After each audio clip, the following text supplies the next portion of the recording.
Duchess of Malfi की दुखद कथा। प्रेम, विश्वासघात और बदला। परिचय। स्वागत है एक ऐसी कहानी में जहां प्रेम निषिद्ध है, सत्ता निर्दयी है और विश्वासघात घातक। जॉन वेबस्टर द्वारा लिखित द डचेस ऑफ माल्फी अंग्रेजी साहित्य की सबसे महान त्रासदियों में से एक है। लेकिन क्या होता है जब एक स्त्री एक भ्रष्ट दुनिया के नियमों को चुनौती देती है? यह कहानी है एक निडर डचेस की, उसके गुप्त प्रेम की और उसकी ही अपनों द्वारा तय की गई क्रूर नियति की। डचेस का गुप्त विवाह। माल्फी के भव्य दरबार में एक युवा विधवा शासन करती है, सशक्त, स्वतंत्र और सुंदर। लेकिन सत्ता की अपनी कीमत होती है। उसके भाई फर्डिनेंड और कार्डिनल नहीं चाहते कि वह दोबारा विवाह करे। वे उसकी दौलत और ताकत पर पूरा नियंत्रण चाहते हैं। लेकिन डचेस के पास एक रहस्य है, वह प्रेम में है। उसने एंटोनियो, एक साधारण सेवक से गुप्त विवाह कर लिया। उनका प्रेम पनपता गया, उनके बच्चे हुए।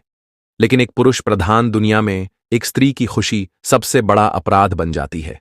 उसके भाई क्रोध और अहंकार से जल रहे थे और वे उसकी अवज्ञा को दंडित करने के लिए कुछ भी कर सकते थे।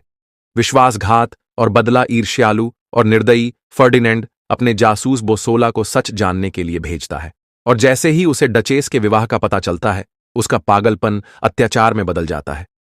तुमने मुझे पागल बना दिया है, फर्डिनेंड क्रोध में चिल्लाता है। इसके बाद जो होता है वह भयावह है। डचेस को कैद कर लिया जाता है।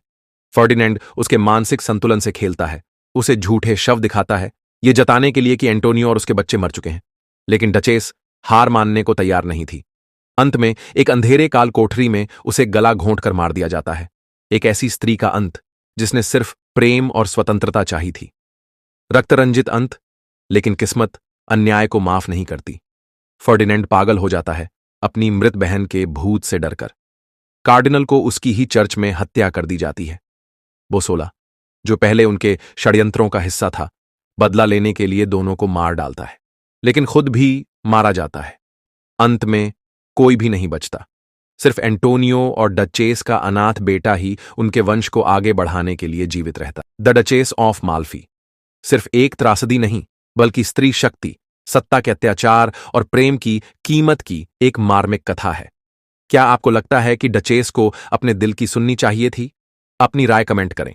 ऐसी और अद्भुत क्लासिक कहानियों के लिए चैनल को सब्सक्राइब